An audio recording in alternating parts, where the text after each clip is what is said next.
کہا العالم من الشیبۃ والسلطان والوالد۔ شرح السنہ کے اندر یہ حدیث موجود ہے، یہ قول موجود ہے۔ کہتے ہیں کہ سنت یہ ہے کہ 4 لوگوں کی تعظیم کی جائے۔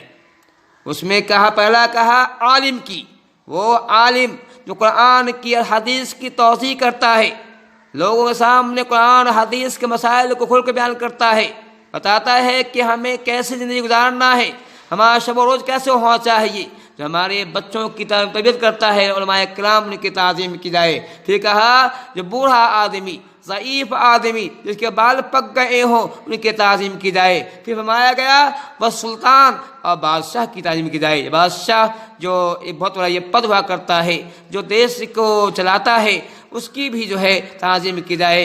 اور ساتھ میں کہا گیا والوالد، والد کی تعظیم کی جائے۔ والد جو ہمارے دنیا میں آنے کا وجہ بنتے ہیں، جو ہمارے لیے بڑی کوشش کرتے ہوئے محنت کرتے ہیں، انہیں کی تعظیم کی جائے۔ اس طرح سے ہم پڑھتے ہیں نبی کے ایک اور حدیث ہے، نبی فرماتے ہیں کہ انما العلماء ورثۃ الانبیاء، تو علماء جو ہوتے ہیں یہ انبیاء کے وارث ہیں، انبیاء کے نائب ہیں۔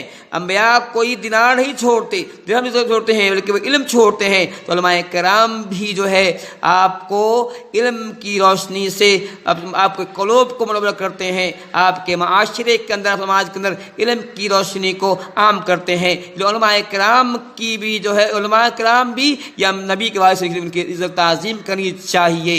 اتنا ہی نہیں، حدیث پڑھتے ہی معلوم ہوتا ہے حضرت عبداللہ بن عباس رضی اللہ عنہ، یہ پیارے نبی صلی اللہ علیہ وسلم کے چچیرے بھائی بھی ہیں اور بڑے اونچے مرتبے صحابی ہیں، مفسر قرآن ہیں۔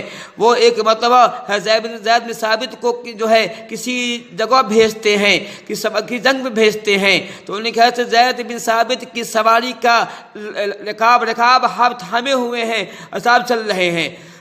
زید بن ثابت سواری پر سوار ہیں اور یہ ان کے ساتھ چل رہے ہیں۔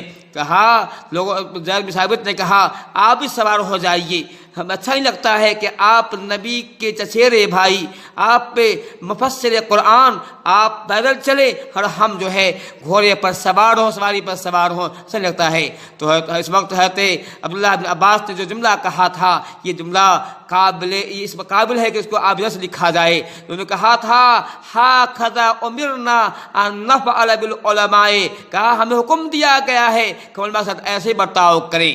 محمد صلی اللہ علیہ وسلم نے، پیارے نبی صلی اللہ علیہ وسلم نے بھی ایسا ہی کیا تھا۔ آپ صلی اللہ علیہ وسلم نے حضرت اسامہ کو جنگ پر بھیجا تھا، آپ صلی اللہ علیہ وسلم بھی ان کے ساتھ اس طرح گئے تھے کہ وہ اسامہ جو ہے گھوڑے پر سوار تھے، اب پاپا چل رہے تھے۔ یہ نبی کی سنت ہے، میں کیسے اس سے جو ہے بچوں؟ تو کہنے کا مطلب یہ ہے کہ علماء کرام جن کی بڑی قربانیاں ہیں، جن کی محنت کا نتیجہ ہے کہ آج ہم تو اسلام پہنچا ہے، ہم جو آج مسلمان ہیں، کہہ سکتے ہیں کہ یہ علماء کرام کی محنت کا نتیجہ ہے کہ آج ہم تک قرآن و حدیث اپنے حال میں محفوظ ہے، اور ہم جو ہے اپنا اللہ تعالیٰ سے رشتہ کو جوڑے ہوئے ہیں۔ اس جوڑنے میں بھی علماء کرام کی بڑی کوشش ہے۔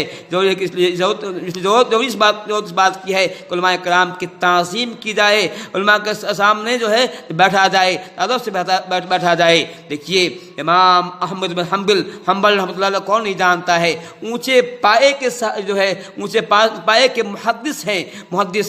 وہ جو ہے ان کے بارے میں آتا ہے کہ ایک مرتبہ جو ہے کہتے ہیں کہ خلف رحمۃ اللہ علیہ یہ بھی بہت بڑے محدث ہیں، ان کی حالانکہ یہ احمد بن حنبل جو ہے ان سے زیادہ بڑے، ان سے زیادہ اونچے مرتبے کے یہ محدث ہیں، تو ان کے پاس جو ہے حضرت احمد بن حنبل ان کے پاس حدیث سننے جاتے ہیں، حدیث پڑھنے جاتے ہیں، تو حضرت خلف چاہتے ہیں کہ یہ اونچی جگہ پہ بیٹھیں، برابر بیٹھیں، لیکن وہ انکار کرتے ہیں۔ وہ کہتے ہیں کہ میں ایسا نہیں کر سکتا ہوں، میں آپ کے پاس علم حاصل کرنے آیا ہوں، اس لیے میں آپ کے نیچے ہی بیٹھوں گا۔ وہ برابر بھی نہیں بیٹھتے ہیں۔ یہ تھی ان کی عاجزی، انکساری۔ یہ سب ہمیں پیغام دے رہا ہے کہ ہم چاہیے کہ علماء کرام کے ساتھ جو ہے تعظیم کریں۔ اسی طرح سے امام مسلم رحمۃ اللہ علیہ بڑے محدث ہے، جن کی کتاب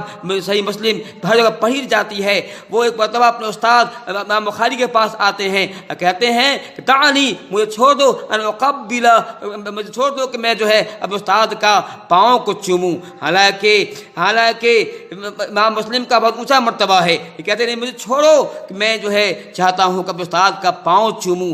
قدم چونکہ یہ میرے استاد ہیں، ان کی عزت کرنا فرض ہے. مطلب یہ کہ ہمارے اسلاف نے اپنے علماء کی، اپنے استادوں کی تعظیم کی ہے. یہ ہمیں بتایا جا رہا ہے کہ ہم بھی اپنے استاد کی تعظیم کریں. ایسا کرتے ہیں تو اس سے جو ہے اس سے ہمیں فائدہ یہ ہوگا کہ علماء کرام کو کام کرنے میں مزہ آئے گا، اور ساتھ ساتھ ہم ان کی عزت کریں گے تو ان کی بات بھی ہم سنیں گے، اور اس سے ہمیں دنیا کو فائدہ ہوگا. اللہ تعالی ہمیں جو ہے کہنے کی توفیق دے. رب العالمین.